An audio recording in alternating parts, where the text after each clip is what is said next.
Bonjour les enfants, bienvenue sur ebookkids.com. Ici, nous allons vous conter une nouvelle histoire. Ulysse va découvrir une terre magique au cœur de la Méditerranée. Une terre française et pourtant tellement atypique, la Corse. Accompagné de ses parents, il va entamer un incroyable voyage qui commence par l'avion. À quelques minutes de l'atterrissage, Ulysse aperçoit deux enfants qui contemplent les aiguilles de Bavel. Il comprend alors pourquoi la Corse est appelée l'île de beauté. Les parents de son copain, Ange, sont venus avec un 4x4 pour réceptionner la petite famille. « Oh Ange, comment vas-tu » demande Ulysse à son ami. « Ici tu es dans mon pays, Ulysse. On dit « salute ».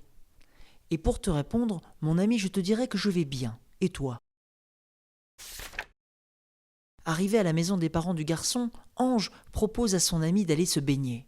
Sampiero, le père du petit Ange, dit à son fils « Nous irons tous ensemble à la plage, ce sera plus rigolo ». La famille part alors sur la route de Rocapine. Ulysse découvre avec étonnement un lion de pierre qui se dresse fièrement au-dessus de la mer. « Le seul lion que je connais est Arthur, le roi de la savane », s'exclame le petit garçon en riant. Arrivé sur la plage, la famille est frappée par la clarté de l'eau et la beauté des lieux. Ils s'amusent comme des fous. La fin de l'après-midi approche et le petit garçon dit à Ulysse « Nous allons nous promener dans un endroit magique, les falaises de Bonifacio ». Sur place, Ulysse comprend que le décor est somptueux. On dirait que la mer, les vagues et les rochers font sans cesse la même danse quand elles frappent les pierres, s'écrie-t-il. La famille se promène sur le port et voit de beaux bateaux amarrés. Ulysse imagine alors toutes sortes d'idées en voyant les recoins du port. Il s'imagine même en pirate menant un combat sur l'un des bateaux.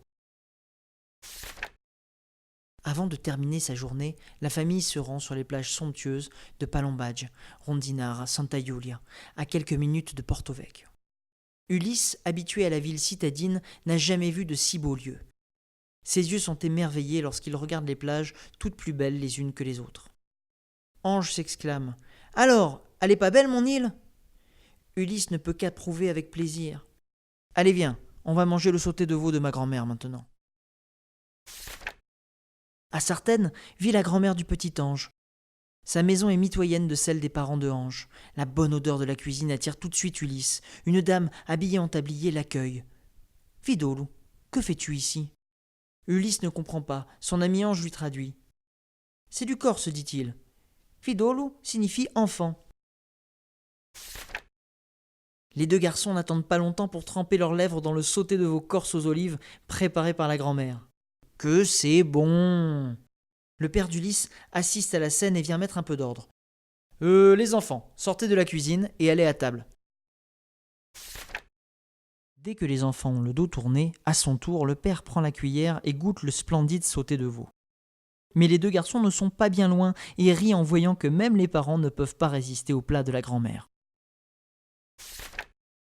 Le lendemain, Ange emmène son ami dans les ruelles de la ville. Ils jouent ensemble et se racontent des histoires. « Que font nos parents » demande Ulysse. « T'occupe » répond Ange. « Ils dégustent une ambrochata sur la place Porta. Après, ils iront chez Sampiero ou Thomas pour discuter. » Les deux amis s'amusent. Ange fait visiter la vieille ville et ses ruelles pittoresques à Ulysse. « Imagine que les rues où nous sommes ont plus de 300 ans. »« Mais sais-tu comment retrouver nos parents » demande Ulysse. « Oui, je connais les chemins de mon pays » répond Ange. Et en effet, quelques minutes plus tard, la famille se retrouve à la cave sartenaise pour déguster le saucisson et le jambon de Claude. Ulysse et Ange font tourner Claude en bourrique. En effet, à chaque fois qu'il a le dos tourné, les enfants viennent chipper des morceaux de jambon et de saucisson que Claude avait coupés pour ses clients. Il est temps pour la famille de partir visiter les autres joyaux de la Corse, Ajaccio, les Calanques de Piane, la citadelle de Calvi, Île-Rousse, Saint-Florent. Un été ne suffirait pas, dit Ulysse à Ange. Non, mais tu reviendras me voir. Une dernière chose pour la route, dit la maman d'Ulysse. Je suis allé prendre un bouquet de fleurs chez Christiane et Paul au magasin de fleurs sur la place. Merci pour votre accueil. Si vous voulez d'autres histoires, cliquez tout simplement sur les autres vidéos ou alors rejoignez-nous sur ebookkids.com. À bientôt les enfants.